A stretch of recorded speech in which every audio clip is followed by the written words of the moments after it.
హి ఓం నమ శివాయ్. ఓం నమ శివాయ్. ఓం శ్రీ భద్రకాళీ సమేత వీరభద్రస్వామిని నమో నమః. మాతృ పితృభ్యో నమః. ఆచార్య అతిథిభ్యో నమః. శ్రీమాత లలితా త్రిపుర సుందరయే నమో నమః. శివశక్తి స్వరూపులారా, హైందవ సనాతన ధర్మం ఆచరిస్తున్న మనకు ఆచారముల యందు వ్యవహారముల యందు దిష్టి దోషములని మరియు దోషములని గ్రహ దోషములని చాలా దోషములు వెతుకుతూ వాటి యొక్క పరిహారములు చేసుకుంటూ ఎటువంటి ఆటంకములు లేకుండా జీవితమును సునాయాసం చేసుకొని అతి సహజంగా రూపొందించుకొని దిగ్విజయ యాత్రలు చేయడమే మన యొక్క సనాతన ధర్మం యొక్క విధానాలు చెప్పబడి ఉంటాయి. దానికి అనుగుణంగా దిష్టి దోషములన్నవి ఉన్నాయి. అవి రాజ్యాంగపరమైన అంగీకారం లేని అయినప్పటికీ భక్తియుతమైన మరియు భావ ప్రకటితమైన భావనలలో అవి ఆచరించదగినవి. ఒక పిల్లవాడు స్కూల్కి వెళ్ళి వచ్చాడు, మంచి యూనిఫామ్ వేసుకొని వస్తున్నాడు అంటే 10 మంది చూసి పిల్లాడు ఎంత బాగున్నాడు అంటారు. దాని వలన ఆ పిల్లడికి ఏదైనా సరే విఘాతం జరిగే అవకాశాలు ఎక్కువగా ఉన్నాయి. అదే ప్రకారంగా ఇల్లు కట్టుకున్నా ఏదైనా వస్తువు కొనుక్కున్నా 10 మంది దానిపై కళ్ళు వేస్తారు. మనిషి యొక్క కళ్ళు పడేది ఏది కూడా వృద్ధి చెందదని, కాగా అధగతి పాలవుతుందని విజ్ఞానం కూడా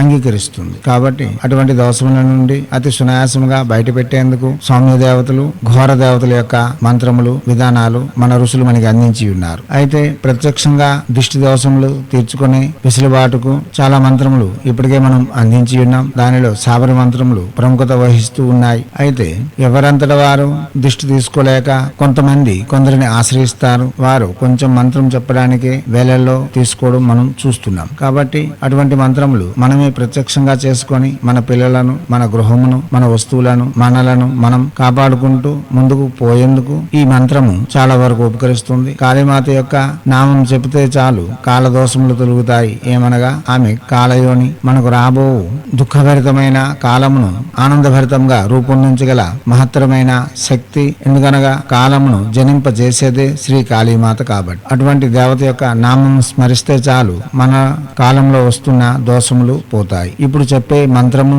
రోజుకి 11 సార్లు పఠించడం, 108 సార్లు పఠించడం వలన మనకు ఉండే సకల దోషములు, దుష్టి దోషములు తొలుగుతాయి. లేదా ఇదే మంత్రము రోజుకి 108 చొప్పున 11 రోజులు ప్రతిరోజు చేసి తర్వాత ఎవరికి దిష్టి సోకిందో వారికి 11 సార్లు అభిమంత్రించిన, లేక మనకు మనం 11 సార్లు మననం చేసుకున్న నరదృష్టి దోషములే కాదు సకల దుష్టి దోషములు అతి సునాయాసంగా తొలుగుతాయి. ఇప్పుడు శ్రీ కాళీమాత నరదృష్టి నివారణ శ్లోకము. కాళికే పాపహారిణి దృష్టి దోష వినాశిని శత్రు సంహారిణి మాతా రక్ష రక్ష నమోస్తుతే. శ్లోకం మరోసారి. కాళికే పాపహారిణి దృష్టి దోష వినాశిని శత్రు సంహారిణి మాతా రక్ష రక్ష నమోస్తుతే. శ్లోకం మరోసారి. కాళికే పాపహారిణి దృష్టి దోష వినాశిని శత్రు సంహారిణి మాతా రక్ష రక్ష నమోస్తుతే. దివాత్మ స్వరూపులారా, ఇటువంటి మంత్రములు ప్రత్యక్షంగా జపం చేసుకుని ప్రతిఫలితములను పొంది మనకు వస్తున్న భయముల నుండి, ఆపదల నుండి విముక్తి పొంది ఆనందకరమైన జీవితం కొనసాగించేందుకు మన హైందవ సనాతన ధర్మ ఋషులు మన కోసం అందించి ఉన్న అతి సౌమ్యదాయకమైన సహజమైన సాధనలు ఇవి. వీటిని ప్రతి వారు చేసుకోవచ్చు. ప్రయత్నపూర్వకంగా చేసి ప్రఖ్యాతిగాంచిన ఫలితములు పొంది ఉన్నతమైన జీవితం గడుపుకునేందుకు తమ వంతుగా నిర్మాణాలు చేసుకుంటారని ఆశిస్తూ హైందవ సనాతన ధర్మ ఋషులు మనకి అందించిన విద్యలు వినియోగించుకోవడంలోను, భారతీయ సంస్కృతి సాంప్రదాయాలు కాపాడడంలో ముందంజలో ఉంటూ మన ఆచారాల యొక్క గొప్పతనాన్ని ప్రపంచానికి వెలుగెత్తి చాటేందుకు మనవంతుగా కృషి చేయాలని కోరుతూ ఎప్పుడూ మీ సేవలో రత్నశ్రీ హిందూ సేవ సమాజ్ ఆచార్య భీమ్ సింగ్ రవికుమార్ ఆర్ ఆఫ్ నిఖిలానంద సాగర్ మహారాజ్.